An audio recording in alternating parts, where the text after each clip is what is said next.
Molimo mo santo yaka biso peto lingayo e.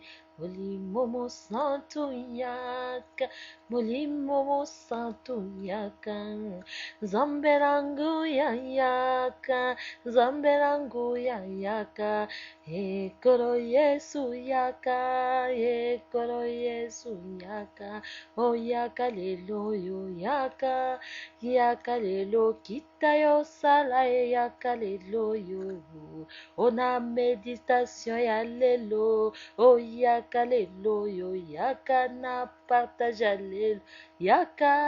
Yakalelo kita. Molimo mo santo kita.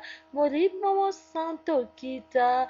Molimo mo santo yaka. O yakalelo yo ya. O yaka na ser yakosala. Yaka na frère yaka. O yaka lelo yo. Nzambe topamboli yo na butu na lelo. Nzambe tolingi koyoka ainsi de l'éternel. Nzambe yo lobi kati na bana nzambe so tovandi elongo tomedite mpe topartage. Oh papa, tokopartage kaka liloba na yo soki euti na molimo santo. Po ete nzambe, Bible eza koloba c'est poussé par l'esprit que les hommes ont parlé de la part de Dieu. Seigneur, olobaki na bayekoli na yo bovanda likolo na chambre haute jusqu'à ce que na kotindela bino molimo mosantu, parce que Bible eza koloba na biso lolenge yo olobaki il vous est avantageux que je m'en aille, je vous enverrai le Saint-Esprit. Seigneur, molimo na nzambe esososa biso nini wana tozali kotanga pe nini wana tozali kopartage na baninga pe liloba oyo ebima po epesa kimia pe kobongwa na kati na motema, parce que bolingo na yo pe suwe na yo nzambe ezali ete moto na mabe atika mabe pe andimela yo comme Seigneur et Sauveur po ete azwa lobiko na seko. Topamboli yo nzambe oyo azali kodomine likolo na nyonso. Topamboli yo nzambe oyo avandi likolo na bamakolo oyo azali tango kati na biso, oyo azali omnipotent, omniscient, omniprésent. Na pamboli yo alpha yo omega, na pamboli yo lolendo na ngai, liboko ebetaka tolo na ngai, na pamboli yo sécurité ya vie na ngai, ma raison de vivre c'est toi. Oh Seigneur Jésus, je t'aime. Tu es le seul Dieu à qui je me compte. Tu es sans pareil, tu es ma raison de vivre. Je te bénis, Père très saint. Reçois l'honneur, la gloire à toi et à toi seul. Amen. Shalom, shalom bandeko na ngai. Na méditation na biso na pokwa na lelo po tokota na partage, tokotanga na livre ya Daniel. Awa tokozwa Daniel 14. Donc, Daniel chapitre 14. Ngai nakobanda na verset 3. Mais lokola ezali nango partage, okoki kotanga no Daniel mobimba ya verset 14, il n'y a pas de problème. Awa Bible ezoloba boye. Or, les Babyloniens possédaient d'une statue représentant des dieux belles. Chaque jour, ils lui fournissaient près de 500 kilos de farine, 40 moutons et environ 250 litres de vin. Les rois rendaient un culte à cette statue jour après jour. Ils venaient l'adorer. Daniel, au contraire, adorait son propre Dieu. Une fois le roi demanda à Daniel, « Pourquoi n'adores-tu pas Bel? Je ne rends pas de culte à des statues fabriquées par les hommes, répondit Daniel. Je vénérerai seulement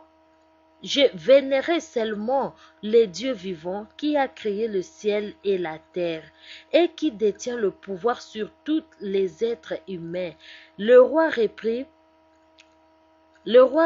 considères-tu que Bel n'est pas un Dieu vivant?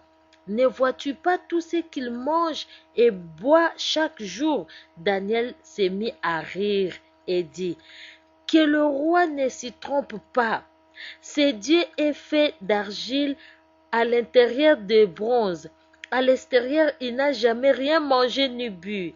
Plein de colère, le roi fit venir les prêtres et leur déclara, si vous ne me dites pas qu'il mange toutes ces provisions, vous serez condamnés à mort. Par contre, si vous me trouvez que Baal consomme lui-même les offrandes, c'est Daniel qui sera condamné à mort parce qu'il a osé insulter. Alors, dit au roi, qu'on exécute ta décision. Le prêtre Baal étaient au nombre de 70, il n'y en avait plus leurs femmes, leurs enfants. Amen. Awa, tokotanga ebele te parce que tokotanga ebele tokozwa, tokopartage mokie. Awa lisolo ya Daniel na roi. Daniel azaki na ndako ya roi abandaki kosambela nzambe moko babandaki kobenga ye Bel. Ana version na nga na Bible bazokoma Dieu Bel. Awa nzambe wana babandaki kobenga ye Bel, lokwa ba Dieu de Bal. Sikoyo nzambe wana oyo roi bandaki kosambela azalaki nzambe ya statue, nzambe ya bikeko. Lokwa nde tomonaka bikeko batie na ba rond point bon babikeko ya genre wana.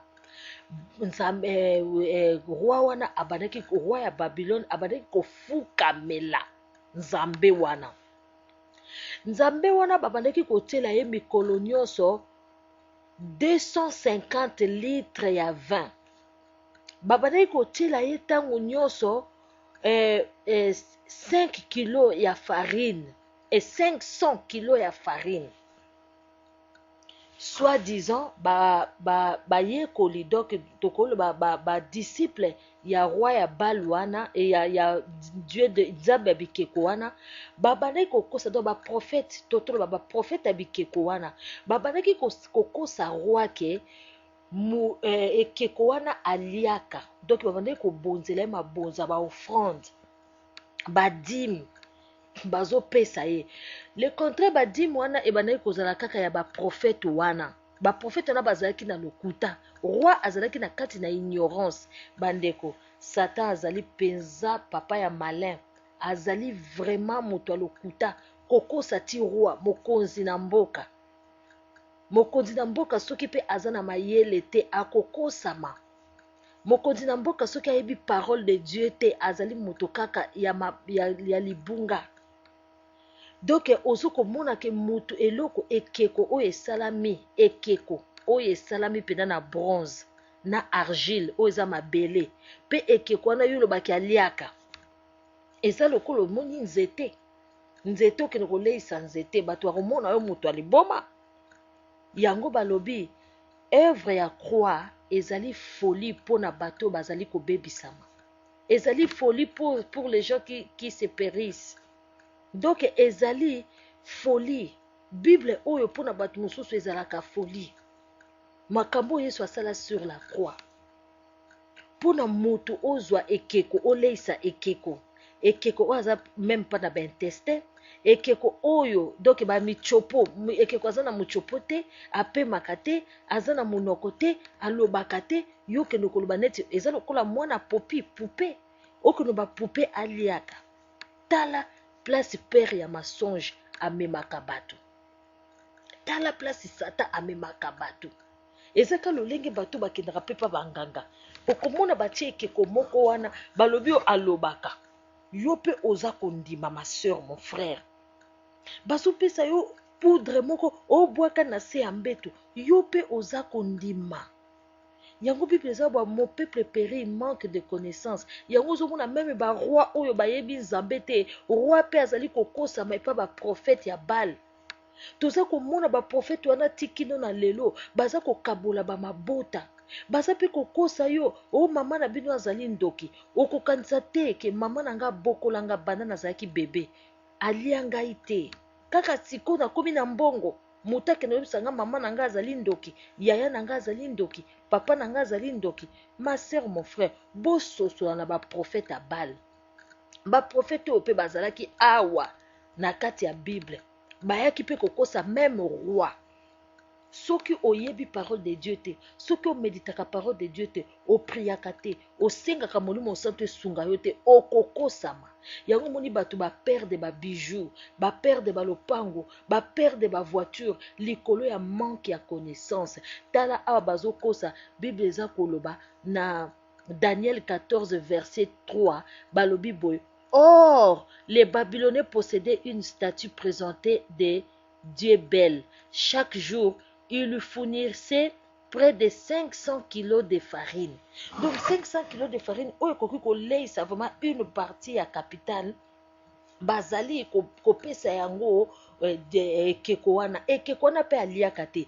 Bato bazalaki derrière ekeko wana eza banani? Ezalaki baprofete, badisciple, bato ya lokuta oyo baza koprofite na kombo ya Nzambe, oyo baza koprofite na kombo ya Nzambe mpona kolia mbongo. Bana na Nzambe bokeba na baenseignement ya lokuta, bokeba na baprofesi ya lokuta. Tolobi te ya malamu, tolobi te ya malamu ezali, ya malamu mpe ezali, me bosenga pena na kati na mabondeli Molimo Mosantu asunga bino. Tokotanga tina se bokomona ke Daniel akolakisa bango ke baza bato na lokuta. Au moins pourquoi Daniel a sosolaki ke bato wana baza bato lokuta? Parce que Daniel azalaki kati na présence ya Nzambe. Ndeko nanga foto lukaka intimité ya Nzambe pona koyeba mutu. Balobi, le cœur de l'homme est torturé au-dessus de tout. Le cœur de l'homme est mauvais. Qui peut les connaître? C'est le Dieu qui sonde le cœur et le rein. Nzambe oya sondaka mitema ya batu. Nzambe oya yebi motema ya mutu. Babi motema ya mutu ezali mabe. Motema ya mutu ebebisami. Nani oyo akoyeba motema na mutu? Kaka Nzambe oyo amonaka motema ya mutu. Sikoyo Nzambe wana akolakisa ndenge nini ke mutu aza koya lokuta pai na yo. Soki ozokanga makati na parole de Dieu, ozokanga makati na méditation ya parole de Dieu, oza kotosa mibeko na Nzambe. Ata mwasi na mobali, mwasi oyo azalaka toujours pembeni ya mobali na ye, mwasi wana mutu aganyaka intimité ya mobali na ye. Ata mwana oyo azalaka pembeni ya mama na ye tango nyonso to papa na ye tango nyonso, mwana wana mutu aganyaka intimité ya papa na ye, aganyaka cœur ya papa na ye, e papa na ye akotikelaka ye héritage un jour. Akoloba mwana oyo aza sage, mwana oyo ayokelaka papa na ye, asalaka misala lolenge papa na ye alingaka, azali mwana oyo asepesaka motema ya papa na ye. Papa na ye banda koyebisa ye, tala naza na lopango moko na Mbinza, tala naza na lopango moko na Gombe, tala naza na voiture moko boye, tala ozalaka na baleki boye. Mwana wana ayebaka ba secret ya papa. Ezali lolenge moko na Nzambe. Soki toza kati na ba prière, soki toza na kati na ba adoration, soki toza na kati ya kotosa parole de Dieu, toko découvrir que nani oyo azali pasteur ya solo, nani oyo azali prophète ya solo, nani oyo azali mutu na lokuta. Oko découvrir pe moninga nini oyo naliaka na ye. Daniel azalaki tout le temps na présence ya Nzambe. Daniel alandaki bilanda landa te. Ma soeur, mon frère, yo koma kolanda parce que église wana okutaka bato ebele basambelaka, bato ngana kedaka église, mais Daniel atalaki te. Alobi bato nyonso ya Babylone babandaki kosambela Nzambe wana ya bikeko, bakosamaki epai ya baprofete ya Baal ya Bel wana. Mais Daniel abandaki kosambela ye moko. Ndeko na ngai, Nzambe alobi na kati ya multitude eloko ezali te. Bato bakoki kozala ebele, ezali sous influence. Église ya pasteur Kingadi, église ya prophétesse Kingadi, église ya mama Kingadi, église ya songolo, keba na babiloko wana. Est-ce que bato oyo bazokokende majorité balobi nzela ya Nzambe eza mokie, balobi chemin ya Nzambe eza mokie et serré. Bolanda ba chemin ya minene te, yango eza komema na kufa oyo ezali ya facilité. Bango balandaki awa. Soki totali na Daniel, totangi na 14, tokomona ke bango balandaki facilité. Bato bandaki kopesa ba offrande, ba dîme, bato oyo babandaki konvoama na mbongo wana, to bato bandaki kobénéficier na mbongo wana ezalaki ba faux prophète. Ba faux prophète tozo komona lelo bopesa ba voiture o rendre famille na yo pauvre, ozui bénédiction nalobi teke to pesa na église te, non. Mais yeba wana nini, est-ce que c'est la voix de Dieu o eza kotinda yo ozwa lopango o mobali no asombela yo, ozwa lopango o ba parents no batikela yo, okene batia yango okene kopesa prophète wana? Est-ce que Nzambe mutu alakisi yo? Est-ce que prophète wana, est-ce que Nzambe mutatindi po ya koloba mama na oto tata no azandoki okabwa na libota na yo? Ndeko na ngai sosola balobi bana na Nzambe baza kobunga nzela po bazali na koyeba te. Ozali na koyeba te. Koyeba ezali nini yango fale yo oyeba ezali parole de Dieu pe kotosa.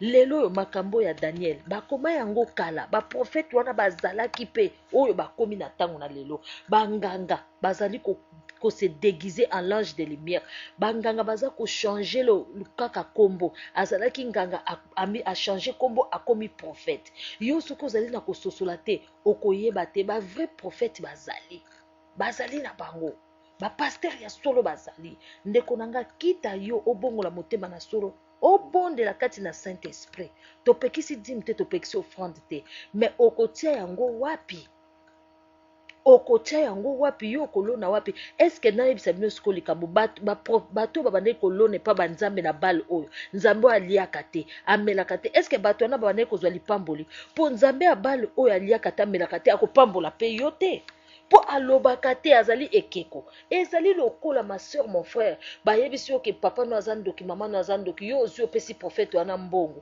yango na lipamboli nzambe akolinga yo kabwana na libota na yo mpo ozwa lipamboli sosola ma soeur mon frère yo moto oyoki liloba oyo zwa connaissance kangama na nzambe bondela senga molimo mosantu asunga yo nzambe apambola yo mpenza soki okotosaka liloba na nzambe oyo ezali sa parole oyo atikela biso nouveau testament na ancien testament mpe okotambola na sanctification na purification okomona loboko na nzambe nzambe apambola yo kote ozali